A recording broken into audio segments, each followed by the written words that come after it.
On va parler de la différence entre l'entraînement optimal versus l'entraînement maximal. C'est la mode maintenant, l'intensité. Tout le monde a copié le CrossFit. Puis je dis pas que c'est nécessairement mauvais, heureusement, parce qu'ils ont compris que l'intensité, ça marche. Mais il y a beaucoup de gens qui confondent l'intensité avec être complètement éclaté à chaque fois, genre que tu t'entraînes. Ça, c'est de l'entraînement qu'on appellerait maximal. Je m'entraîne, puis je suis rendu addict à ce qu'à la fin de ma séance, je suis tellement pété que je suis plus capable de faire quoi que ce soit.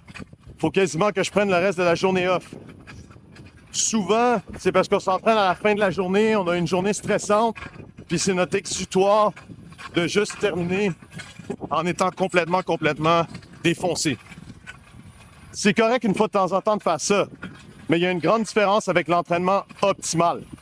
Exemple, en ce moment où est-ce que je tire une sled, je vais zéro être éclaté à la fin de mon 1000, sauf que ça va travailler ma chaîne postérieure, ça va me permettre d'augmenter ma circulation sanguine, de récupérer, puis demain d'être optimal.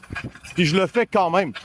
Je pourrais avoir la mauvaise idée de vouloir le faire de façon maximale, puis tirer un poids beaucoup trop lourd pour moi, puis ça n'aurait pas le même effet. L'idée, c'est d'essayer de comprendre que chaque séance, même si elle contient de l'intensité, ne devrait pas te vider au point que tu n'es pas capable de t'entraîner fort à 100% le lendemain. C'est pour ça qu'exemple, en haltérophilie ou en powerlifting, on va faire des sessions de 7 à 27 reps vraiment lourdes, donc 80% et plus. Ton corps est capable d'en faire 35 reps. Mais le problème, c'est que ça va t'éclater tellement que le lendemain, tu ne seras pas capable de fonctionner. Fait que ça aura un diminishing return. Si au contraire, tu es optimal puis tu fais 7 à 27 reps dans ta journée justement de force, ça te donne juste un assez bon signal au niveau neurologique puis hormonal pour avoir des gains, mais ça te pète pas au point que tu n'es pas capable de t'entraîner fort le lendemain. Fait que l'idée, c'est de vraiment penser que faut sortir de l'addiction qu'on a de vouloir être éclaté ou délaminé à la fin de chaque entraînement, puis de se demander est-ce que c'est optimal pour ma récupération. Savoir que peut-être de temps en temps, c'est optimal pour comment tu te sens, puis ton équilibre mental, de tout oublier en faisant un long workout de high rep, puis ça a sa place. Mais c'est ce que le CrossFit a montré au monde. C'est que tu n'as pas besoin de nécessairement t'entraîner 3, 4, 5 heures par jour pour être capable d'avoir des résultats. Sauf si ton objectif, c'est d'être capable de faire de l'endurance 3, 4, 5, 6 heures par jour. Puis il y a des cas où est-ce que ça vaudrait la peine. Mais pour la grande majorité d'entre nous, le but, c'est d'être le plus fit possible avec le moins de coûts possible.